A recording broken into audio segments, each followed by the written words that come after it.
Pagpalang araw po sa ating lahat. Salamat po sa Panginoon na muli po ay niloob niya na tayo po ay magkatipon-tipon at magkasama-sama po via this platform. At salamat nga po sa Panginoon sa patuloy niya pong pagkilos sa buhay po ng bawat isa sa atin na patuloyan po na sumusubaybay po sa ating online Bible study at patuloyan pong mapapurihan ang ating Panginoon. Tayo po ay manalangin. Ama, maraming maraming salamat. Patuloyan po ang aming pagpupuri at pagpapasalamat sa iyo sa lahat ng iyong mga kabutihan at kagandahang loob sa amin. Tunay po na palagi ka pong mabuti sa aming mga buhay. Maraming salamat po, Panginoon. Kulang po ang salitang salamat para patuloy naming mai-express kung gaano kami ka-grateful, Panginoon, sa lahat po ng mga ginagawa mo pong pagkilos sa buhay po ng bawat isa sa amin. Humingi po kami ng tawad sa mga pagkukulang po namin sa iyo, mga sinadya o hindi. Patawarin mo po kami, Panginoon. Salamat po na patuloy po kami binibigyan ng pagkakataon na patuloy ang makalapit sa iyo, aming Panginoon. Salamat po na muli ay nandito po kami upang patuloyan po na makapag-aral po ng iyong mga salita.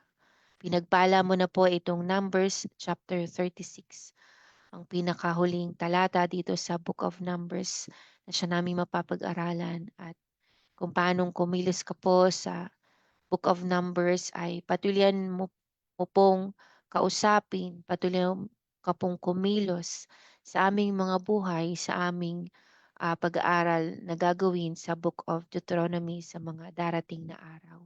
Maraming salamat po aming Panginoon sa patuloy karunungan na pahiram mo po sa amin, sa patuloy kaunawaan, sa patuloy pagpapaintindi mo po sa amin, Panginoon, sa bawat aming napag-aaralan. Nawa, hindi lamang ito namin malaman, kundi talagang tumimo po ito sa kaibuturan ng aming mga puso at may apply po namin ito sa pang-araw-araw na buhay na niloloob mo po, Panginoon. Purihin ka po, Ama, maging sa kaayusan ng mga ginagamit po namin para sa live na ito. Salamat po. Ikaw ang may kontrol ng lahat ng ito, Panginoon. Kaya patuloyan po kaming nagtitiwala sa iyo. Nawa po ay patuloyan po itong maiparating sa bawat sulok ng daigdig na ito at patuloyang maipaabot, Panginoon, ang iyong kabutihan sa lahat ng tao. Purihin ka po, aming Diyos na buhay. Salamat po sa pangalan ni Jesus. Amen. Amen. Sa Diyos po palagi ang papuri at ang pasasalamat. Dito na po tayo sa Numbers chapter 36. Basahin po natin. Sabi po dito, ang title nga po is A Secure Inheritance. So ang mga dito po makikita po natin ito po yung kung paanong pinahalagahan na noon pa lang, pinapahalagahan na po ng Panginoon ang mga babae. Sige po, basahin po natin. Verse 1, ang mga pinuno ng sambahayan ng angkan ni Gilead na anak ni Makir at apo ni Manases na anak ni Jose ay lumapit kay Moises at sa mga pinuno ng Israel. Sinabi nila, iniutos sa inyo ni Yahweh na ipamahagi ang lupain sa pamamagitan ng palabunutan.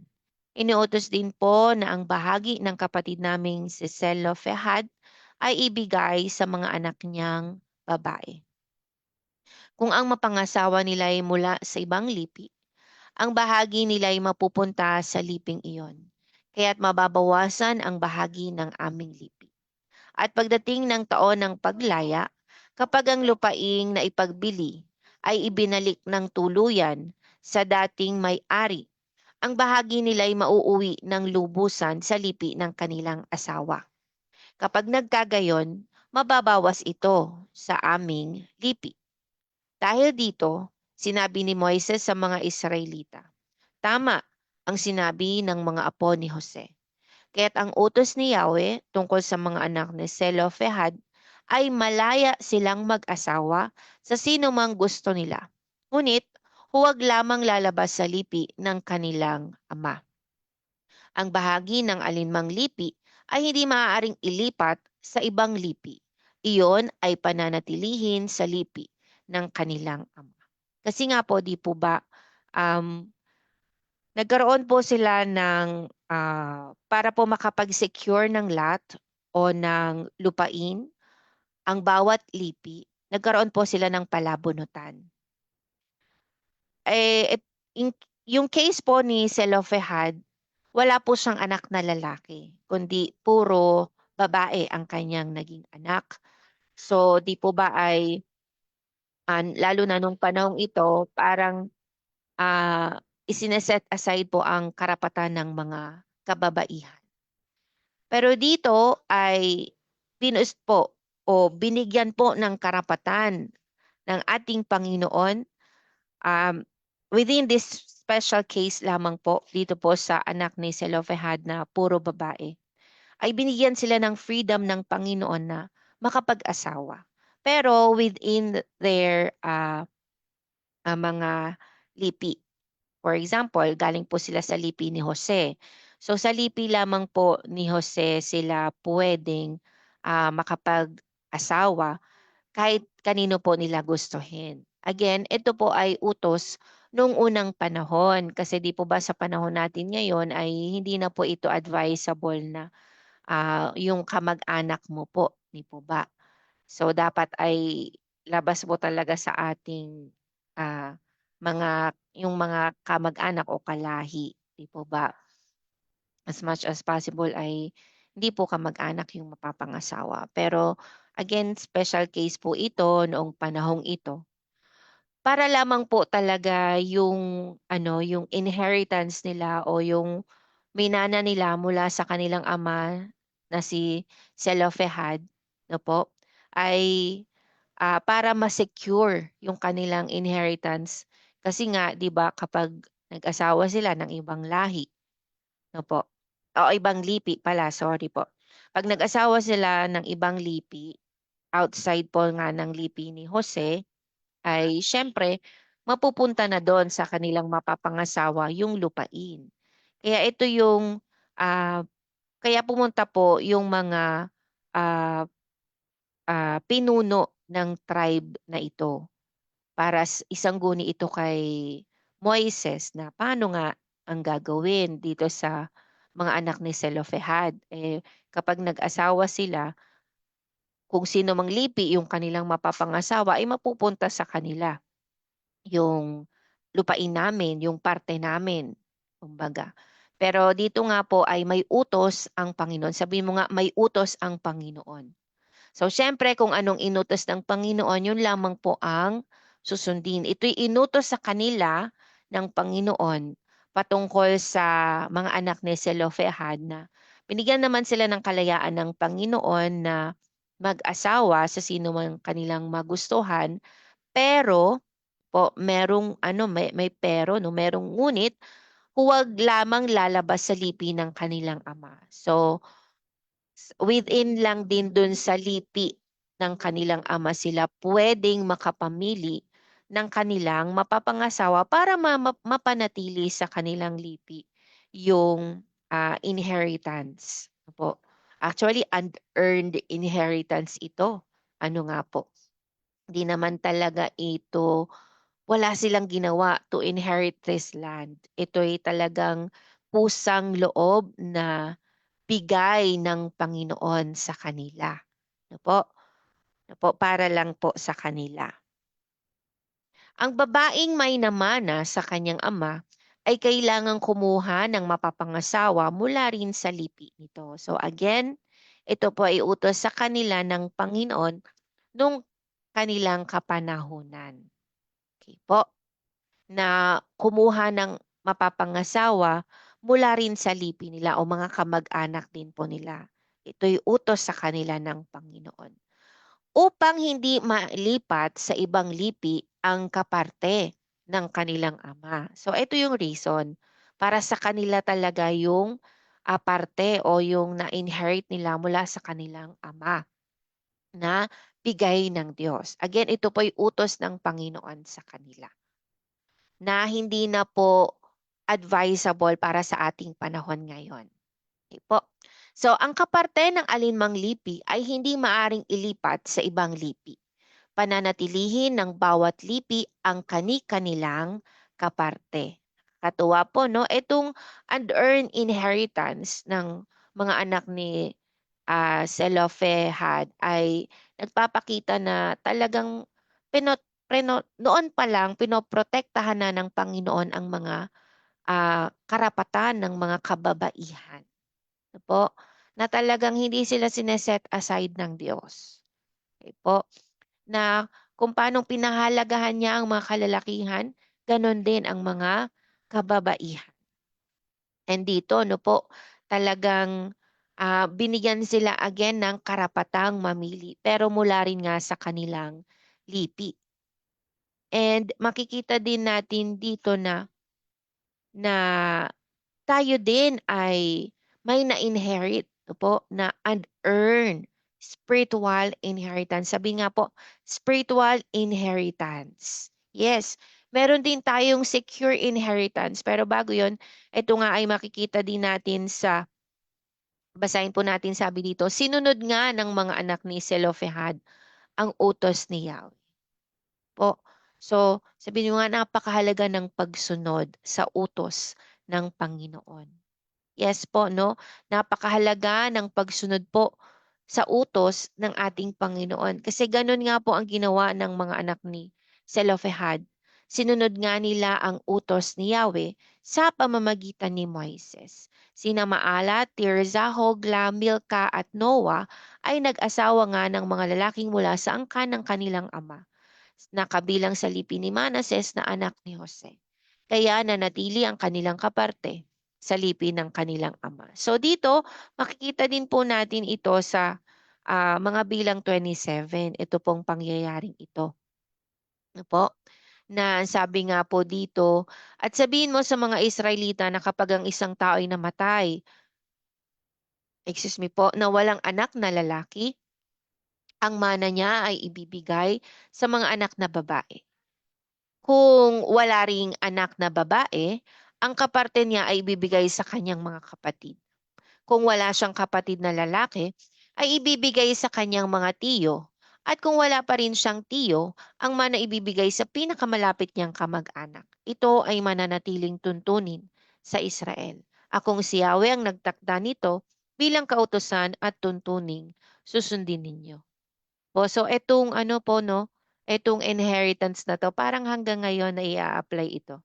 Yung kapag when it comes to inheritance o yung mga pamana ng mga yumao nating kamag-anak, 'di po ba? May mga ganito na kung wala siyang mga anak, no po, yung namatay mapupunta sa kanyang magulang. Pero kung wala na rin ang magulang mapupunta sa mga kapatid, 'di ba? Pero kung wala mang kapatid itong yumao, lalo na kung walang kasulatan, minsan napupunta sa pinakamalapit talagang kamag-anak. No po, itong tuntunin na ito na ginawa po para sa Israel. Again, ito po'y tuntunin para po sa mga Israelita. Ang sabi nga po, akong si Yahweh ang nagtakda nito bilang kautusan at tuntuning susundin ninyo. So katulad nga po ng sinabi ko kanina, binigyan po ng karapatan kahit mga babae ng right po for unearned inheritance. Po ba? Pero tayo, dahil po sa pananampalataya natin kay Kristo, pwede din po tayong makatanggap ng tinatawag na spiritual inheritance. Ito po, both male and females sa ating kapanahunan ngayon. Ito po, pwede rin tayong makatanggap ng inheritance na ipinangako ng Panginoon. Katulad ng sinasabi po dito sa Efeso 2 verses 8 to 9. Na ang sabi po dito ay dahil sa biyaya ng Diyos, naligtas kayo nang sumampalataya kayo kay Kristo. Kaloob ito ng Diyos at hindi galing sa inyo. Hindi ito nakasalalay sa mabubuti ninyong gawa para walang maipagmalaki ang sinuman. Ito pong spiritual inheritance o kaligtasang ating tinanggap. Ito po'y kaloob ng Diyos. Sabihin mo nga, regalo ng Diyos sa akin. Yes. Regalo ito ng Diyos sa lahat ng taong sumampalataya kay Kristo. No po? Ito pong unearned, pag sinabing unearned, wala tayong ginawa para makamit ito. Pero kahit wala tayong ginawa, pinagkaloob pa rin ito ng Panginoon dahil sa kanyang biyaya. No po? Dahil sa sobra-sobrang pagmamahal ng Panginoon sa tao, pinagkaloob ito sa atin ng Diyos. Hindi ito galing sa atin. Wala tayong ginawa. Hindi dahil sa mabuti tayo, hindi dahil sa maayos tayong tao, hindi dahil sa mabuti ka sa kabuuan. Po, hindi ito dahil doon sa kabutihan natin. Manapa ang katotohanan po, 'di ba? Sabi nga sa salita ng Diyos, when we were still sinners, talagang ipinagkaloob na namatay na si Jesus sa cross para sa atin. Na nang tayo mga makasalanan pa. Niregalo na ito ng Diyos sa atin. Kaya nga kahit na tayo noon ay kasama pa sa mga nagre-rebelde sa Diyos, meron ng kaligtasang nakalaan para sa atin. Meron ng regalo ang Diyos para sa bawat isa na sumampalataya kay Kristo. Hindi ito nakasalalay sa mabubuti ninyong gawa para walang maipagmalaki ang sinuman. Even yung mga blessings na natatanggap natin, no po, hindi ito dahil sa anumang ating mabuting ginawa. No po, kasi hindi natin kayang suhulan ang Diyos na, oh Lord, naging mabuti ako. Lord, mabuting anak ako. Lord, mabuti akong asawa. Lord, mabuti akong kapatiran. Lord, pagpalain mo ko kasi mabuti ako. Hindi po. Hindi natin kayang o pwedeng suhulan ang Diyos na dahil sa mabubuting mong gawa kaya ka ibe-bless. Hindi po. Hindi po. Talagang lahat ng pagpapala gustong ipakita ng Panginoon na ito ay galing sa Kanya. Na ito ay dahil sa Kanyang kabutihan. Na dahil mahal ka niya. Dahil gusto niyang pagpalain ka. Po at hindi ito nakasalalay sa mabubuti nating gawa para wala tayong maipagmalaki. Para pag nakita natin yung mga bagay na kaloob ng Diyos, palagi bibigay natin ang lahat ng kapurihan ay para sa Panginoon. Ito'y galing sa Diyos. Wala akong sariling angkin. Galing ito lahat sa Diyos. Po, sabi pa nga sa Roma 10:9-13, na kung ipapahayag mo na si Jesus ay Panginoon at sasampalataya ka ng buong puso na muli siyang binuhay ng Diyos, maliligtas ka. Sapagkat itinuring ng Diyos na matuwid ang taong sumasampalataya sa Kanya ng buong puso. At kung ipapahayag niya na siya'y sumasampalataya, maliligtas siya. Sapagkat sinasabi sa kasulatan, hindi mabibigo ang sinumang sumasampalataya sa Kanya. Po, ang sinumang sumasampalataya sa Panginoon na hindi mabibigo. At ang pangakong ito'y para sa lahat dahil walang pagkakaiba ang Hudyo sa hindi Hudyo. 'Di ba? Tayo mga hindi, kabilang tayo sa mga hindi Hudyo eh. Ano po? Pero dahil kay Kristo, dahil sa ginawa ni Jesus sa krus ng Kalbaryo, wala nang pagkakaiba ang Hudyo sa hindi Hudyo. Ang Panginoon ay Panginoon ng lahat at pinagpapala niya ng masagana ang lahat ng tumatawag sa Kanya. Sapagkat sinasabi sa kasulatan, maliligtas ang lahat ng tumatawag sa Panginoon. Amen. No po? So talagang, 'di ba, yung napag-aralan natin sa Numbers 36, talagang nakatanggap ng unearned inheritance itong mga anak ni Zelophehad. Opo, dahil tumawag sila, kumbaga pinetesyon nila ito. Ano po?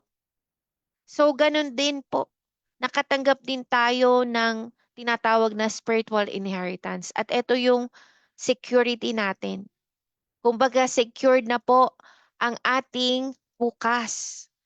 Dahil sa tinanggap natin mula sa ating Panginoong Heso Kristo. No po? Kaya patuloy nating ipahayag na si Jesus ang Panginoon at tuloy-tuloy tayong manampalataya sa ating Panginoon. Amen. Purihin po ang ating Panginoon. So, sa pagpapatuloy po sa Numbers 36, ito ang mga batas at tuntuning ibinigay ni Yahweh sa Israel sa pamamagitan ni Moises sa kapatagan ng Moab sa tabi ng Jordan, sa tapat ng Jericho. Halos nasa promised land na sila, no?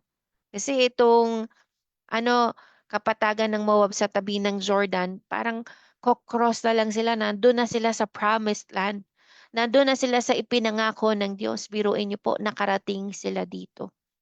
At last, for almost 40 years ng kanilang naging paglalakbay, no po, mula sa Ehipto paparating po sa lugar na kung saan sila nandun. Itong Numbers 36 na nasa kapatagan na sila ng Moab, nasa tapat na sila ng Jericho. Grabe, no? Nakarating sila dahil sa patuluyang pananampalataya sa Panginoon. Po, di ba? Nangamatay na yung mga ah, yung mga yung mga nagreklamo, mga nangamatay na. Ano po? Mga nangamatay na yung mga Israelitang ungrateful etong panahong ito.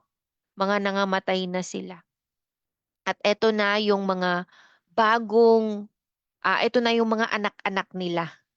No po, mga Israelita na mas better ito kaysa dun sa kanilang mga ninunong reklamador. Kaysa sa mga original na lumabas from Egypt. Ito na yung kanilang mga anak-anak. Kasama nga po si Caleb at si Joshua. Po, sabi nga po dito, they came this far by faith and would need faith to take them the rest of the way. Kailangan talaga kapatid, tuloy-tuloy ang pananampalataya sa Panginoon. Lalo na sa ating panahon ngayon. Po, patuloy nating pagtiwalaan ang Panginoon sa mga nangyayari sa atin, di ba? Sa panahon natin ngayon, daming kalamidad. Magulo ang ating bansa. Nag-aaway walang pagkakasunduan ang ating mga matataas na leader ng bansang ito.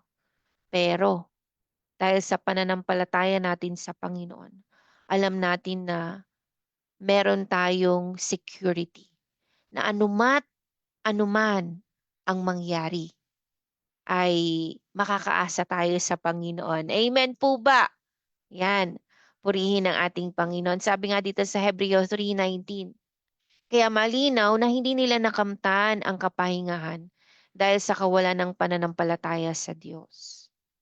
Po, sabi nga, hindi makapagbibigay lugod sa Diyos ang taong walang pananampalataya. Dahil ang sino mang lumalapit sa Kanya ay dapat maniwalang may Diyos at nagbibigay siya ng gantimpala sa mga taong humahanap sa Kanya. Kaya nga kapatid, yung pananampalataya mo, palagi ask mo ang Panginoon to increase your faith. Lord, increase my faith in you. Palawigin mo po yung pananampalataya, yung pagsampalataya ko sa iyo. Po, kasi nga Hindi hindi natin mapapasaya ang Panginoon kapag wala tayong pananampalataya sa Kanya. Kasi nakatingin ang Panginoon sa puso natin eh. Kahit sabihin pa ng sabihin ng tao na nananampalataya siya sa Panginoon, pero taliwas naman sa kanyang ginagawa. Hindi ito magbibigay kaluguran sa Panginoon. Dahil ang sino mang lumalapit sa Kanya ay dapat maniwalang may Diyos at nagbibigay siya ng gantimpala sa mga taong humahanap sa Kanya. Last verse po, kayo man ay napabilang na kay Kristo nang marinig ninyo ang katotohanan, ang magandang balita kung paano kayo maliligtas. O ba, talagang lahat tayo nakapakinig ng salita ng Diyos. At dahil sa napakinggan natin, no po, hindi po ng Panginoon ang ating mga puso para tayo ay manampalataya sa Kanya. So sa pagsampalataya ninyo sa Kanya, ibinigay niya ang banal na spiritu na kanyang ipinangako bilang tanda na pagmamay-ari na niya kayo. Amen. Ito eh. Ito yung palatandaan, kapatid. Ito yung katibayan na meron na tayong secured inheritance, kapatid. Amen. Purihin ang Panginoon. Ang banal na spiritu ang katibayan na matatanggap natin mula sa Diyos ang ipinangako niya sa atin bilang mga anak niya. Hanggang sa matanggap natin ang lubos na kaligtasan. At dahil dito, papupurihan siya. Amen. Po, purihin ang ating Panginoon. So kung paano ang mga Israelita noon ay may mga na-inherit o may mga namana sila mula sa ating Panginoon. Ito sa ating panahon ngayon, meron naman tayong tinatawag again na spiritual inheritance. Na po, talagang secured na ang ating future because of Jesus. Amen. At dahil sa pagsampalataya natin kay Jesus, ipinagkaloob niya sa atin ang banal na spiritu. Ang banal na spiritu na patuloy gumagabay sa atin sa ating panahon ngayon para patuloyan po natin na magawa yung ipinapagawa ng Panginoon sa atin, di ba? Ang Holy Spirit ang patuloy gumagabay sa atin. Ang Holy Spirit ang patuloy kasakasama natin. Ang Holy Spirit ang siyang pumapatnubay sa atin. Po, para makagawa tayo ng mga mabubuting bagay ayon sa kalooban ng Diyos Ama. No po? Kaya nga ang banal na spiritu ang katibayan na matatanggap natin mula sa Diyos ang ipinangako niya sa atin bilang mga anak niya. Napakasaya, napakasarap sa pakiramdam. No po? Eto, na-secured na talaga, 'di ba? For example, yung isang tao kumuha ng insurance, 'di ba? Parang parang no po, sa tinging tao ay maganda. Kasi kahit na mamatay yung taong kumuha ng insurance, lalo na kung maganda yung insurance na kanyang kinuha, na kahit kamatayan niya, may matatanggap pa rin yung mga anak niya o yung kanyang mga mahal sa buhay, kung sa tingin ay maganda. Pero hanggang lupa lang yun. Sabihin mo nga hanggang lupa lang yung insurance na yun eh. Hanggang lupa lang yun. Hanggang dito lang yun sa lupa. Pero etong katibayan na ito, na ipinangako ng Diyos, hanggang makarating tayo sa piling ng Panginoon, ito yung seguridad na ito. Ito yung security na ito. No po? Ito yung talagang matatanggap natin mula sa Diyos. Ito yung pangako ng Panginoon hanggang sa makapiling natin siya. No po? Hanggang sa matanggap natin ang lubos na kaligtasan. Amen. Po, kaya kapatid, saan ka pa? Kanino ka pa, kapatid? Kaya nga naman, sabi nga sa salita ng Diyos, mag-impok tayo ng mga kayamanang hindi masisira, ng mga tanga, ng mga aras, po ba? Yung mga hindi pwedeng masira. Mag-impok tayo ng mga kayamanang sa langit. No po? Patuloyan nating gawin yung kalooban ng Diyos. Yun yung pag-iipon na dapat mas nating ginagawa. Ano po? At dahil dito, papupurihan siya. Amen. Po, dahil ang security natin ay hanggang sa makapiling na natin ang ating Panginoon. Kaya papuri po sa ating Diyos na buhay. Salamat sa Panginoon na hanggang hindi hanggang dito lang yung inheritance o yung mana na matatanggap natin. Hindi lang hanggang dito sa lupa. Ano po? Kundi hanggang sa makapiling na natin ang ating mapagmahal at makapangyarihang Diyos. Papuri po sa ating Panginoon. Tayo po ay manalangin. Ama, maraming maraming salamat po for this security, Lord God, na ipinagkalo mo po sa amin at ipinaintindi mo po. Maraming maraming salamat po, Panginoon. Yung mga insurance hanggang dito lang yon sa lupa. Pero yung ino-offer mo, Panginoon, hanggang sa makapiling ka na namin. Salamat po. Salamat po. Salamat po. Salamat po. Sobra mo kaming mahal. Nung kami mga makasalanan pa, ipinagkaloob mo na po ang iyong buhay para sa amin. Para kami ay maligtas. Salamat po. Wala kaming ginawa para makamit ang kaligtasan ito. Kundi ito'y lahat dahil sa biyaya mo, Panginoon. Dahil lahat ito sa iyong biyaya sa amin, Panginoon.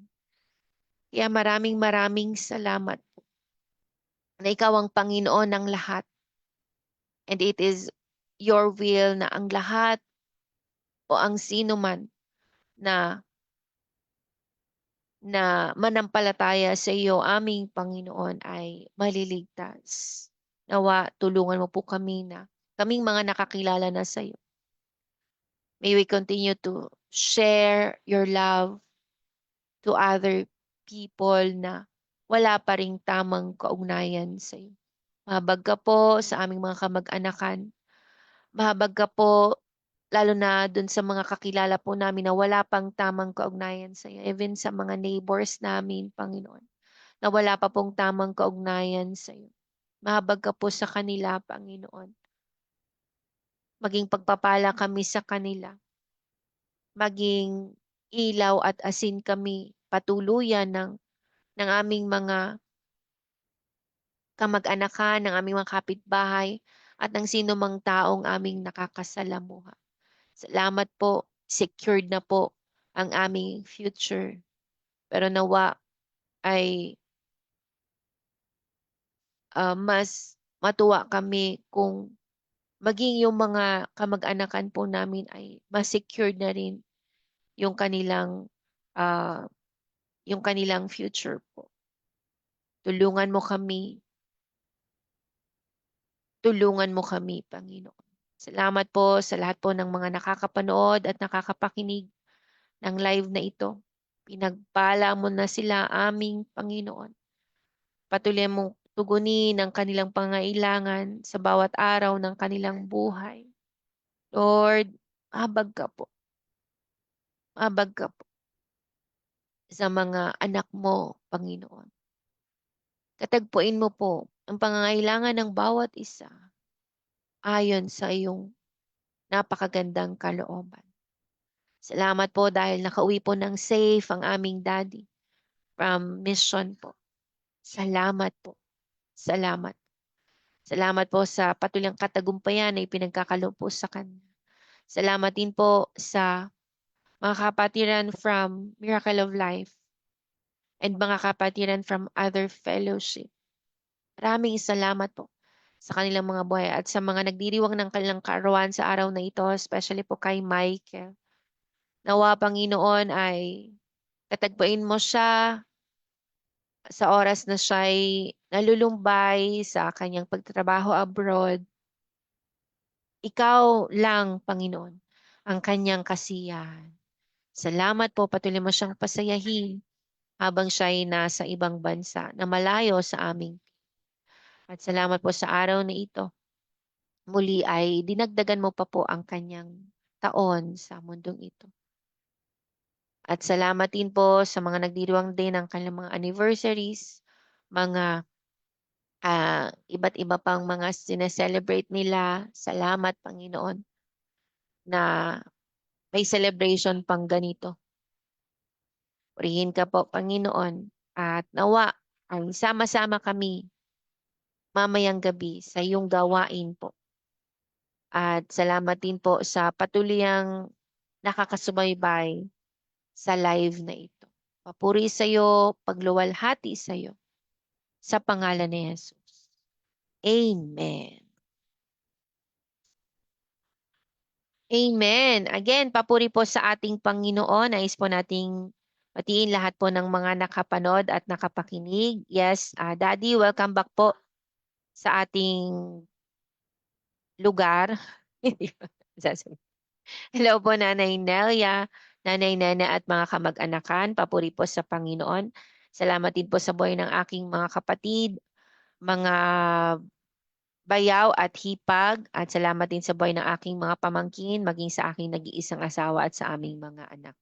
Salamat din po sa Panginoon sa buhay po ng ating Nanay Lorna Villanueva Gayas, Tatay Umeng, sa inyo pong mga anak at mga apo, maging sa inyo pong manugang. Salamat din po sa Panginoon sa buhay po ng ating Nanay Rebecca Kaime, patuloyan po kayong paghimalaan ng Panginoon. Gayon din po ang nag-iisa pong asawa, ang inyo pong mga anak at mga apo, maging mga son-in-law. Ayan. Salamat din po sa buhay po ng ating Ate Irene Balagosa, maging sa inyo pong mga anak. Patuloy pong katagpuin ng Panginoon ang inyong pangangailangan. Salamat din po sa ating Nanay Marieta Agkis. Patuloy pong paggalingin kayo ng ating Panginoon at patuloy niyo pong kilalanin si Jesus bilang inyo pong Diyos at tagapagligtas. Salamat din po sa mag-asawang Hazel at Christian. Patuloy kayong paghimalaan ng Panginoon. Gayon din po ang ating kapatid na Crizzy, Melchor, and Mary Mel. Patuloy kayong samahan ng Panginoon. At salamat din po sa Panginoon sa buhay po ng ating Pastor Lito, ng ating mamang. Salamat sa Panginoon. Salamat din sa buhay ng ating Mare, Joanna Fegallardo. Patuloy ang katagpuin ng Panginoon ng mga pangangailangan nyo.